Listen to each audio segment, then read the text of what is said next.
بسم الله الرحمن الرحيم. قد سمع الله قول التي تجادلك في زوجها وتشتكي إلى الله والله يسمع تحاوركما إن الله سميع بصير. الذين يظاهرون منكم من نسائهم ما هن أمهاتهم إن أمهاتهم إلا اللائي ولدنهم وإنهم ليقولون منكرا من القول وزورا وإن الله لعفو غفور. والذين يظاهرون من نسائهم ثم يعودون لما قالوا فتحرير رقبة من قبل أن يتماسا ذلكم توعظون به والله بما تعملون خبير. فمن لم يجد فصيام شهرين متتابعين من قبل أن يتماسا فمن لم يستطع فإطعام 60 مسكينا ذلك لتؤمنوا بالله ورسوله وتلك حدود الله وللكافرين عذاب أليم. إن الذين يحادون الله ورسوله كبتوا كما كبت الذين من قبلهم وقد أنزلنا آيات بينات وللكافرين عذاب مهين.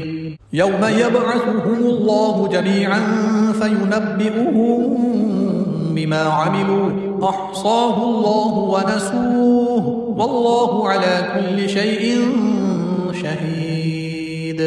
ألم تر أن الله يعلم ما في السماوات وما في الأرض ما يكون من نجوى 3 إلا هو رابعهم ولا 5 إلا هو سادسهم ولا أدنى من ذلك ولا أكثر إلا هو معهم أينما كانوا ثم ينبئهم بما عملوا يوم القيامة إن الله بكل شيء عليم. ألم تر إلى الذين نهوا عن النجوى ثم يعودون لما نهوا عنه ويتناجون بالإثم والعدوان ومعصية الرسول وإذا جاءوك حيوك بما لم يحيك به الله ويقولون في أنفسهم لولا يعذبنا الله بما نقول حسبهم جهنم يصلونها فبئس المصير. يا أيها الذين آمنوا إذا تناجيتم فلا تتناجوا بالإثم والعدوان ومعصية الرسول وتناجوا بالبر والتقوى واتقوا الله الذي إليه تحشرون. إنما النجوى من الشيطان ليحزن الذين آمنوا وليس بضادهم شيئا إلا بإذن الله وعلى الله فليتوكل المؤمنون. يا أيها الذين آمنوا إذا قيل لكم تفسحوا في المجالس فافسحوا يفسح الله لكم وإذا قيل انشزوا فانشزوا يرفع الله الذين آمنوا منكم والذين أوتوا العلم درجات والله بما تعملون خبير.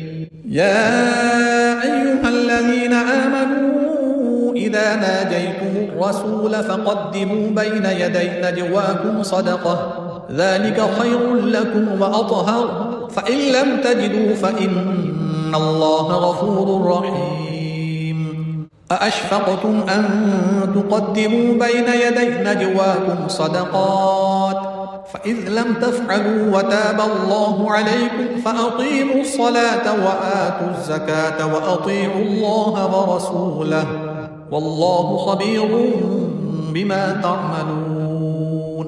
ألم تر إلى الذين تولوا قوما غضب الله عليهم ما هم منكم ولا منهم ويحلفون على الكذب وهم يعلمون أعد الله لهم عذابا شديدا إنهم ساء ما كانوا يعملون اتخذوا أيمانهم جنة فصدوا عن سبيل الله فلهم عذاب مهين لن تغني عنهم أموالهم ولا أولادهم من الله شيئا أولئك أصحاب النار هم فيها خالدون يوم يبعثهم الله جميعا فيحلفون له كما يحلفون لكم ويحسبون أنهم على شيء ألا إنهم هم الكاذبون استحوذ عليهم الشيطان فأنساهم ذكر الله أولئك حزب الشيطان ألا إن حزب الشيطان هم الخاسرون إن الذين يحادون الله ورسوله أولئك في الأذلين كتب الله لأغلبن أنا ورسلي إن الله قوي عزيز لا تجد قوما يؤمنون بالله واليوم الآخر يوادون من حاد الله ورسوله ولو كانوا آباءهم أو أبناءهم أو إخوانهم أو عشيرتهم أولئك كتب في قلوبهم الإيمان وأيدهم بروح منه ويدخلهم جنات تجري من تحتها الأنهار خالدين فيها رضي الله عنهم ورضوا عنه أولئك حزب الله ألا إن حزب الله هم المفلحون بسم الله الرحمن الرحيم سبح لله ما في السماوات وما في الأرض وهو العزيز الحكيم هو الذي أخرج الذين كفروا من أهل الكتاب من ديارهم لأول الحشر ما ظننتم أن يخرجوا وظنوا أنهم مانعتهم حصونهم من الله فأتاهم الله من حيث لم يحتسبوا وقذف في قلوبهم الرعب يخربون بيوتهم بأيديهم وأيدي المؤمنين فاعتبروا يا أولي الأبصار ولولا أن كتب الله عليهم الجلاء لعذبهم في الدنيا ولهم في الآخرة عذاب النار ذلك بأنهم شاقوا الله ورسوله ومن يشاق الله فإن الله شديد العقاب ما قطعتم من لينة أو تركتموها قائمة على أصولها فبإذن الله وليخزي الفاسقين وما أفاء الله على رسوله منهم فما أوجفتم عليه من خيل ولا ركاب ولكن الله يسلط رسله على من يشاء والله على كل شيء قدير ما أفاء الله على رسوله من أهل القرى فلله وللرسول ولذي القربى واليتامى والمساكين وابن السبيل كي لا يكون دولة بين الأغنياء منكم وما آتاكم الرسول فخذوه وما نهاكم عنه فانتهوا واتقوا الله إن الله شديد العقاب للفقراء المهاجرين الذين أخرجوا من ديارهم وأموالهم يبتغون فضلا من الله ورضوانا وينصرون الله ورسوله أولئك هم الصادقون والذين تبوأوا الدار والإيمان من قبلهم يحبون من هاجر إليهم ولا يجدون في صدورهم حاجة مما أوتوا ويؤثرون على أنفسهم ولو كان بهم خصاصة ومن يوق شح نفسه فأولئك هم المفلحون والذين جاءوا من بعدهم يقولون ربنا اغفر لنا ولإخواننا الذين سبقونا بالإيمان ولا تجعل في قلوبنا غلا للذين آمنوا ربنا إنك رؤوف رحيم ألم تر إلى الذين نافقوا يقولون لإخوانهم الذين كفروا من أهل الكتاب لئن أخرجتم لنخرجن معكم ولا نطيع فيكم أحدا أبدا وإن قوتلتم لننصرنكم والله يشهد إنهم لكاذبون لئن أخرجوا لا يخرجون معهم ولئن قوتلوا لا ينصرونهم ولئن نصروهم ليولن الأدبار ثم لا ينصرون لأنتم أشد رهبة في صدورهم من الله ذلك بأنهم قوم لا يفقهون لا يقاتلونكم جميعا إلا في قرى محصنة أو من وراء جدر بأسهم بينهم شديد تحسبهم جميعا وقلوبهم شتى ذلك بأنهم قوم لا يعقلون كمثل الذين من قبلهم قريبا ذاقوا وبال أمرهم ولهم عذاب أليم كمثل الشيطان إذ قال للإنسان اكفر فلما كفر قال إني بريء منك إني أخاف الله رب العالمين فكان عاقبتهما أنهما في النار خالدين فيها وذلك جزاء الظالمين يا أيها الذين آمنوا اتقوا الله ولتنظر نفس ما قدمت لغد واتقوا الله إن الله خبير بما تعملون ولا تكونوا كالذين نسوا الله فأنساهم أنفسهم أولئك هم الفاسقون لا يستوي أصحاب النار وأصحاب الجنة أصحاب الجنة هم الفائزون لو أنزلنا هذا القرآن على جبل لرأيته خاشعا متصدعا من خشية الله وتلك الأمثال نضربها للناس لعلهم يتفكرون هو الله الذي لا إله إلا هو عالم الغيب والشهادة هو الرحمن الرحيم هو الله الذي لا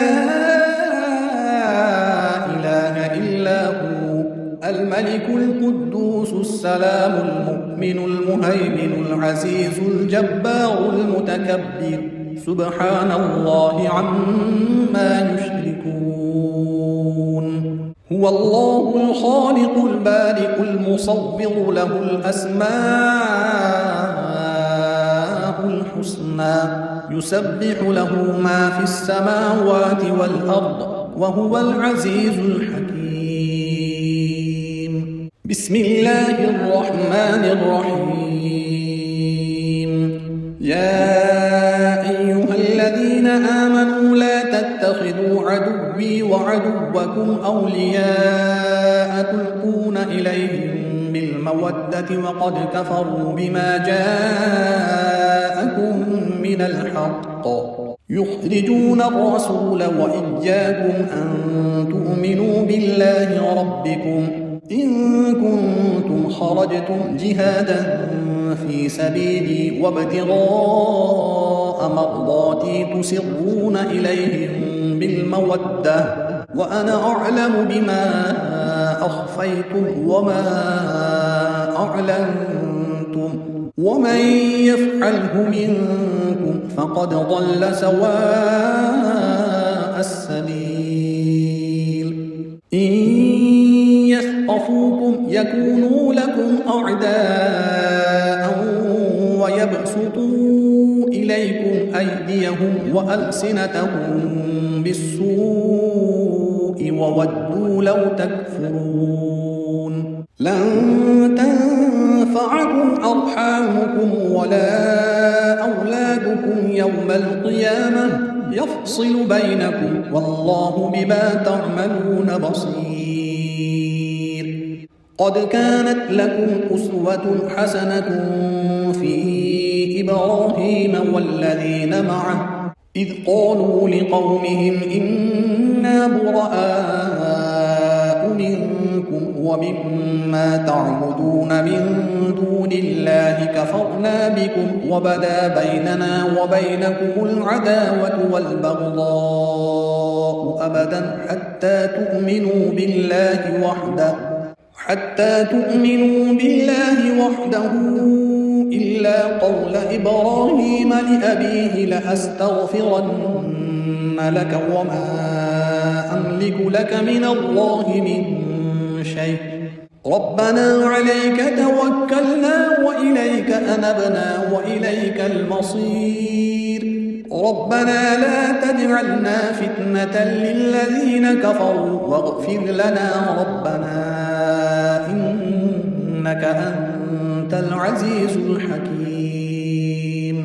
لقد كان لكم فيهم أسوة حسنة لمن كان يرجو الله واليوم الآخر ومن يتول فإن الله هو الغني الحميد عسى الله أن يجعل بينكم وبين الذين عاديتم منهم مودة والله قدير والله غفور رحيم لا ينهاكم الله عن الذين لم يقاتلوكم في الدين ولم يخرجوكم من دياركم أن تبروهم وتقسطوا إليهم إن الله يحب المقسطين إنما ينهاكم الله عن الذين قاتلوكم في الدين وأخرجوكم من دياركم وظاهروا على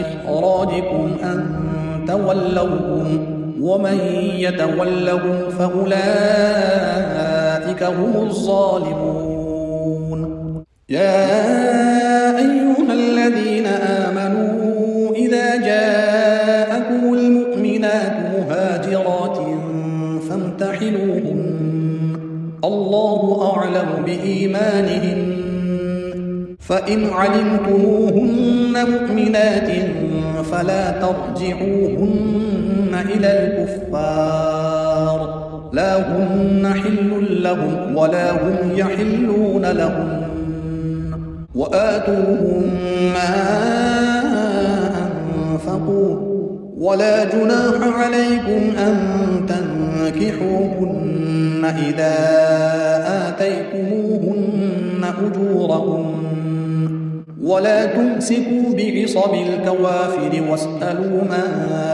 أنفقتم وليسألوا ما أنفقوا ذلكم حكم الله يحكم بينكم والله عليم حكيم وإن فاتكم شيء من أزواجكم إلى الكفار فعاقبتم فآتوا الذين ذهبت أزواجهم مثل ما أنفقوا واتقوا الله الذي أنتم به مؤمنون يا أيها النبي إذا جاءك المؤمنات يبايعنك على ألا يشركن بالله شيئا ولا يسرقن ولا يزنين ولا يقتلن أولادهن ولا يأتين ببهتان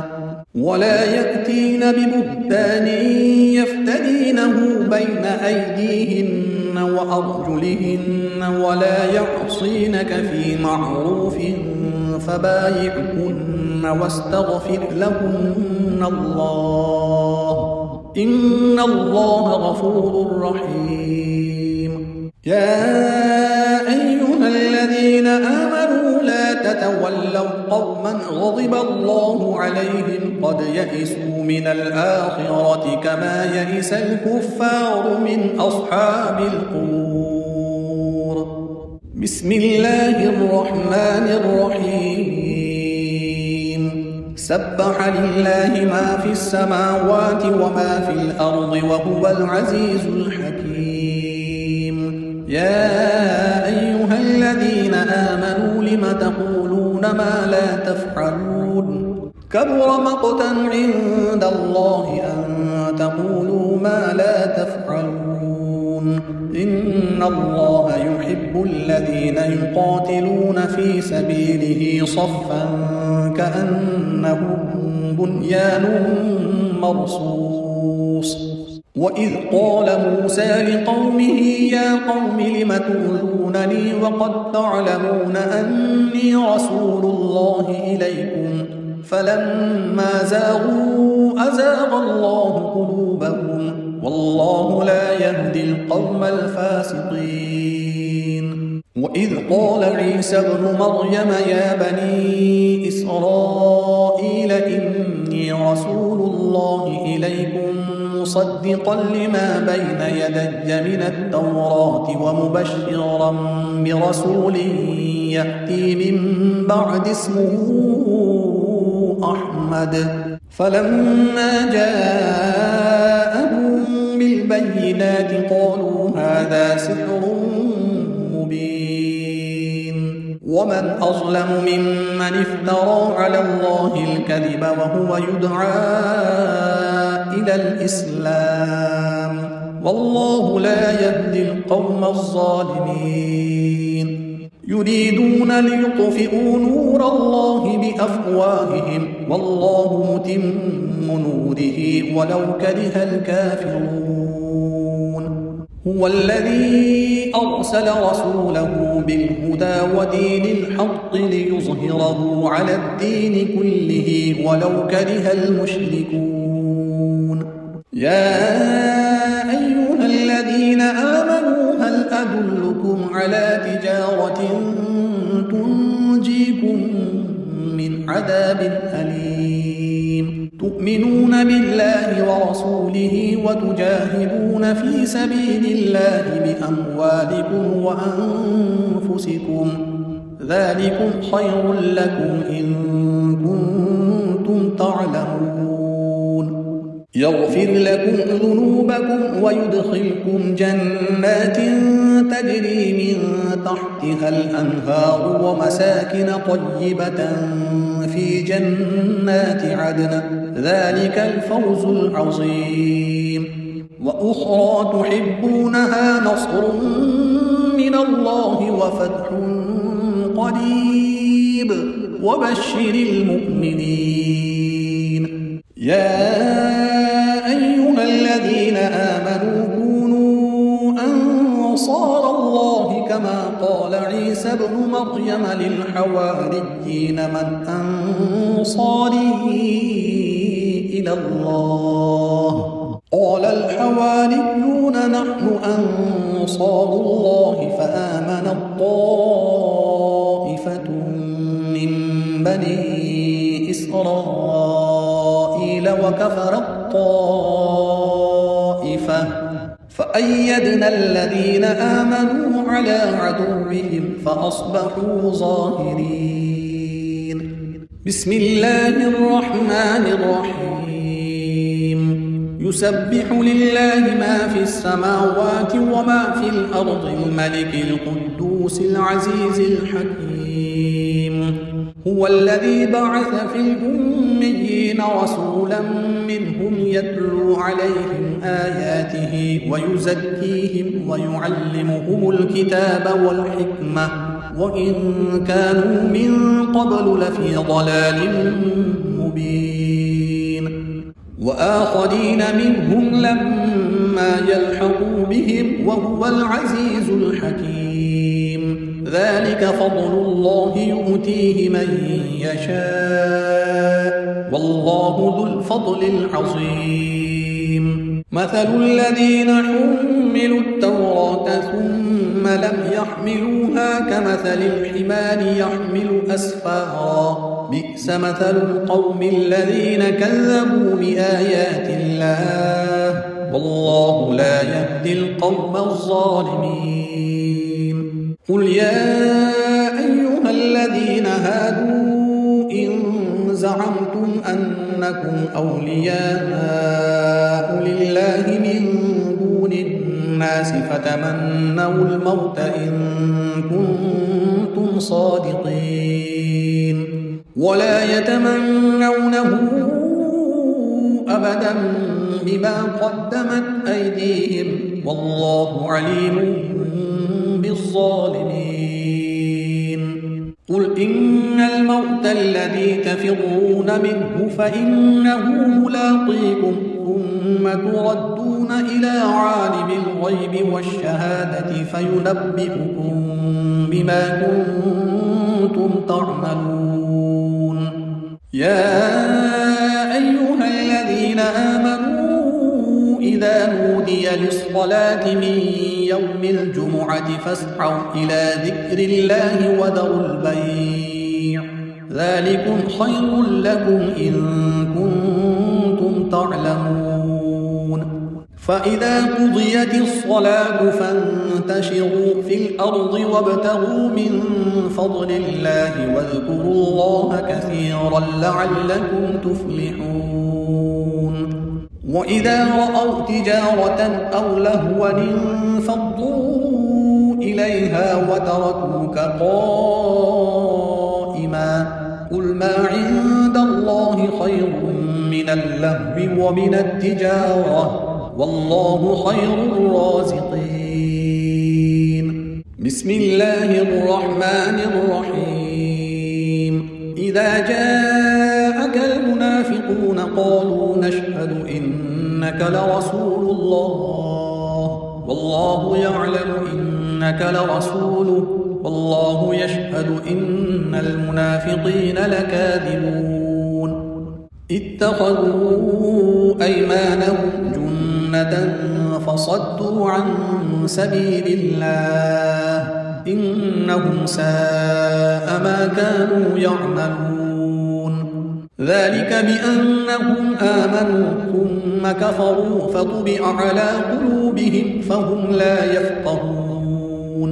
وإذا رأيتهم تعجبك أجسامهم وإن يقولوا تسمع لقولهم كأنهم خشب مسندة يحسبون كل صيحة عليهم هم العدو فاحذرهم قاتلهم الله أنى يؤفكون.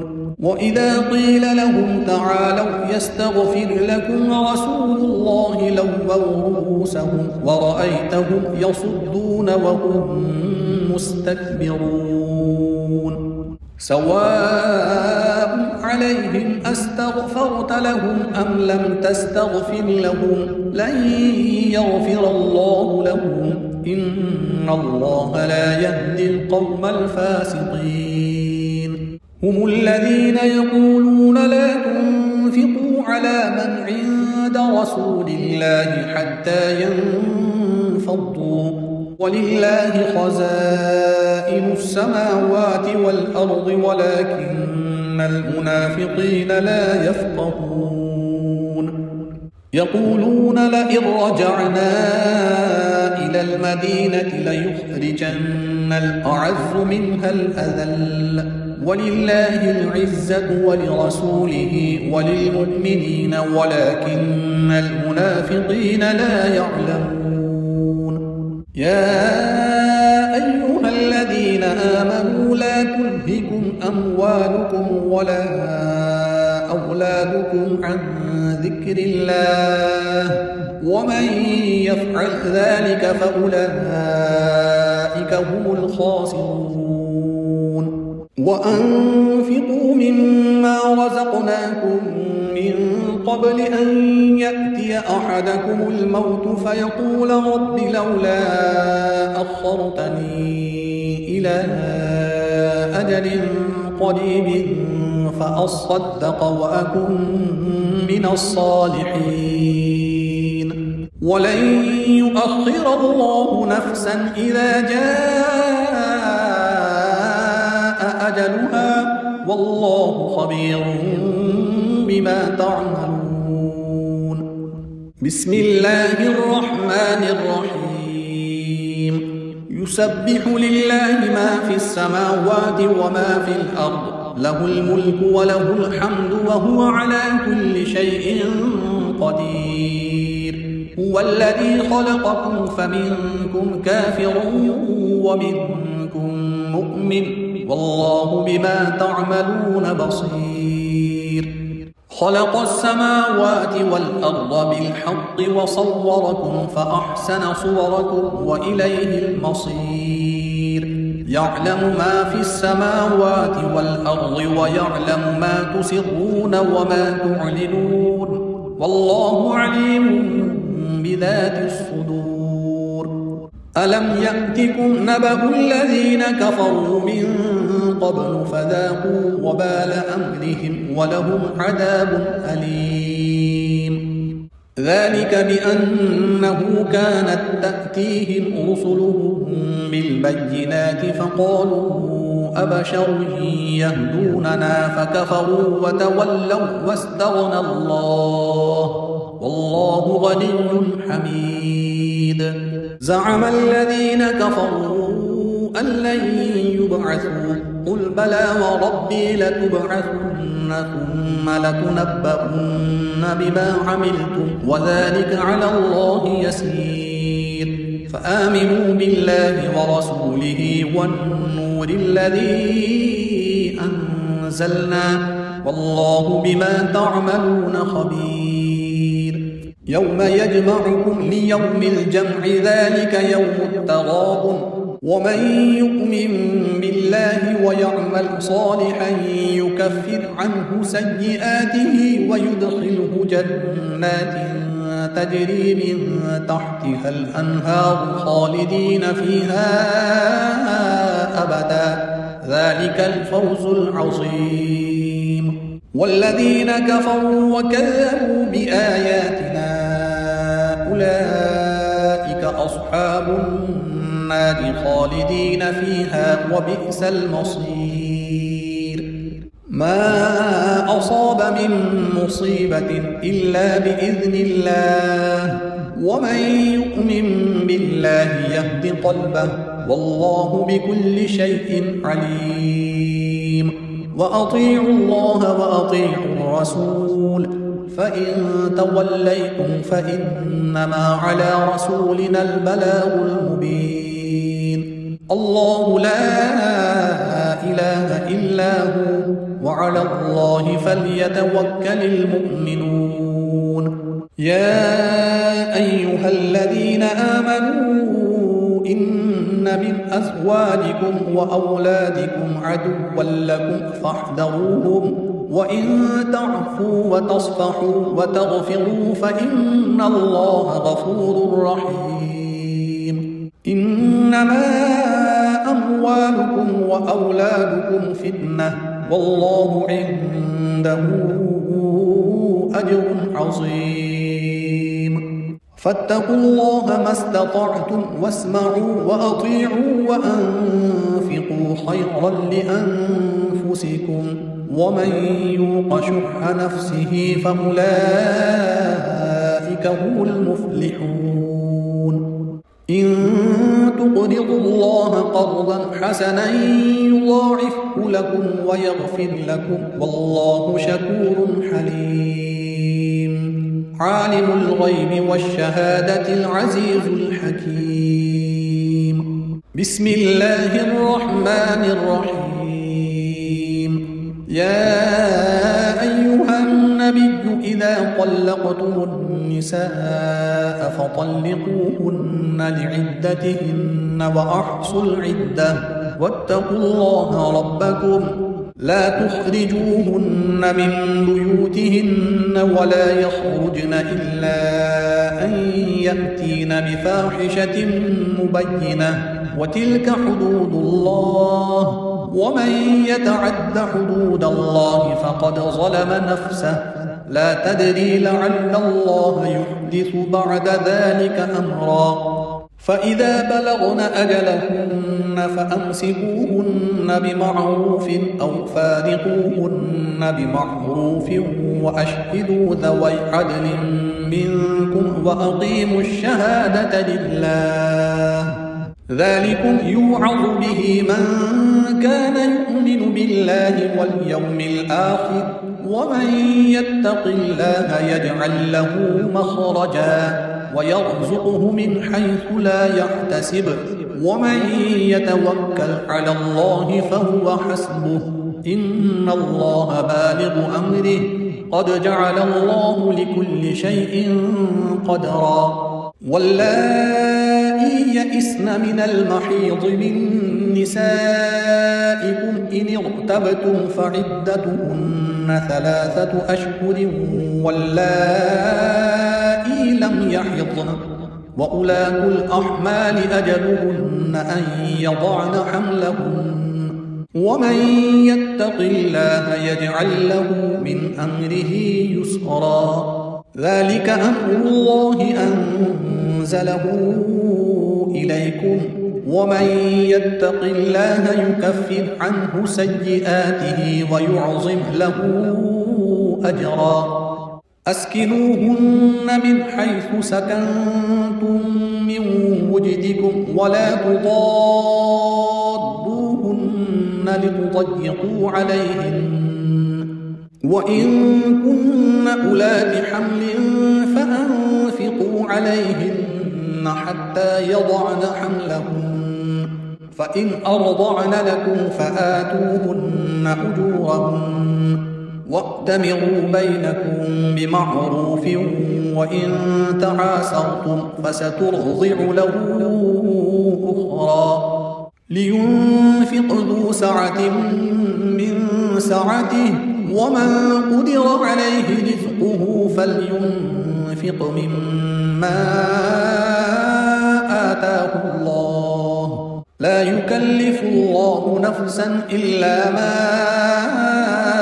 آتاها سيجعل الله بعد عسر يسرا وكأي من قرية عتت عن أمر ربها ورسله فحاسبناها حسابا شديدا وعذبناها عذابا نكرا فذاقت وبال أمرها وكان عاقبة أمرها خسرا أعد الله لهم عذابا شديدا فاتقوا الله يا أولي الألباب الذين آمنوا قد أنزل الله إليكم ذكرا رسولا يتلو عليكم آيات الله مبينات ليخرج الذين آمنوا وعملوا الصالحات من الظلمات إلى النور ومن يؤمن بالله ويعمل صالحا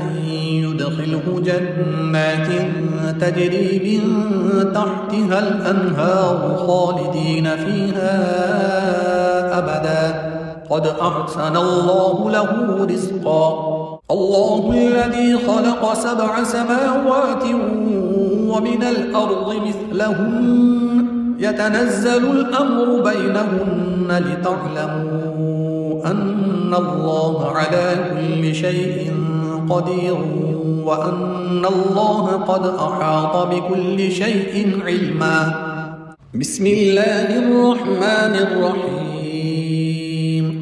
يا أيها النبي لم تحرم ما أحل الله لك تبتغي مرضات أزواجك والله غفور رحيم.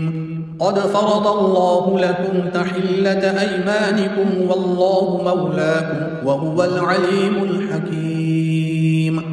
وإذ أسر النبي إلى بعض أزواجه حديثا فلما نبأت به وأظهره الله عليه عرف بعضه وأعرض عن بعض، فلما نبأها به قالت من أنبأك هذا؟ قال نبأني العليم الخبير.